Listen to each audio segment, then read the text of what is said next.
Most people break long before their body does. It's not the weight. It's not the pain. It's not the pressure. It's their own mind betraying them. I've seen it happen. I've felt the edge of it myself.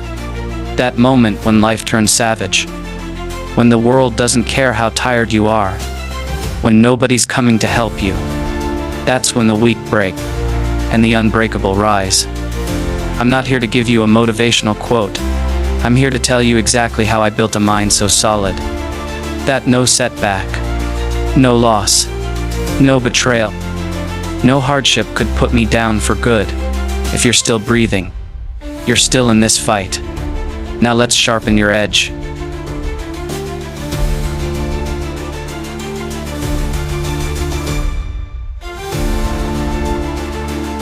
Chapter 1. Understand that brutality is inevitable. Most people spend their lives hoping for peace.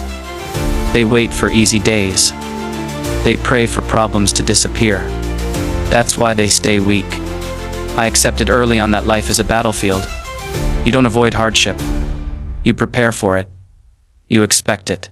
And when it comes, you face it like it was always part of the plan. The unbreakable aren't surprised by chaos. They're built for it. Chapter 2. Train discomfort before it's forced on you.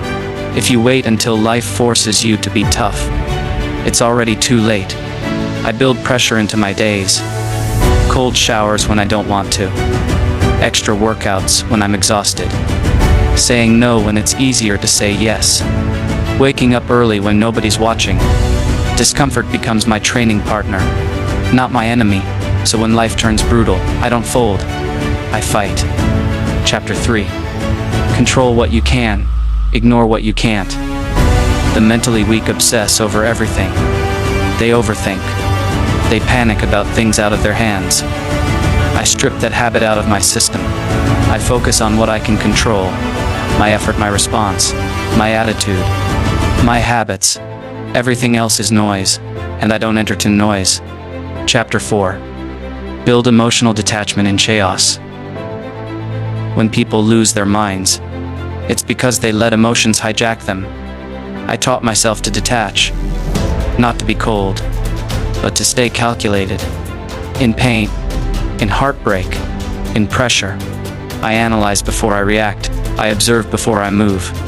That separation saves me from making weak decisions. Chapter 5. Silence the victim voice. There's a voice inside everyone, telling them it's unfair, that it's too much, that it's time to quit. Most people listen to it. I shut it down. The second it shows up, I replace it with a command. Keep moving. Not yet. Handle it. The victim voice has no authority here. Chapter 6. Find power in isolation. And when things get bad, the weak look for an audience. They want sympathy, validation, people to tell them it's okay to give up. I go the other way. I isolate. Not because I'm antisocial, but because I know strength is built alone. In quiet. In solitude. In those moments nobody sees. Where it's just you and your limits. And you decide what breaks. Chapter 7. Remember, every scar is a lesson. I don't see pain as punishment. I see it as proof. Proof I survived something others couldn't. Proof I learned something most never will. Every setback added a weapon to my mind. Every betrayal sharpened my instincts. Every loss showed me what not to repeat. The mentally unbreakable see pain as tuition, not tragedy. Chapter 8. Practice relentless focus.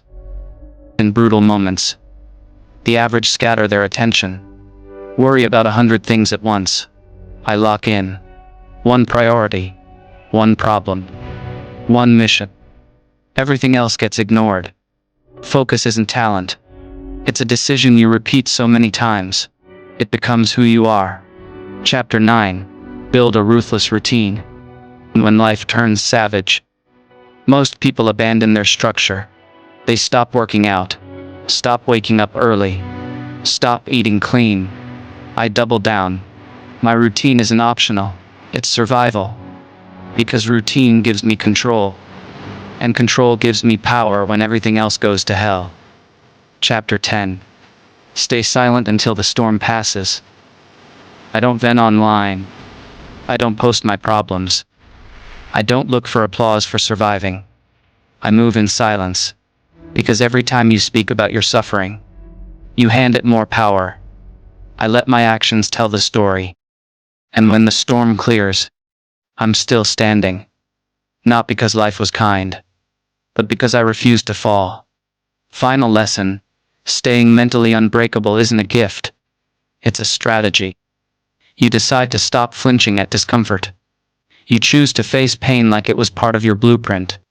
You build habits that lock you in when others break. You treat setbacks as sharpeners. You move quietly while others complain loudly. And you remember, the mind gives up long before the body ever does. Unless you've trained it. Now you know how I built mine. And if you're still watching this, you're about to build yours. Be elite. Stay elite.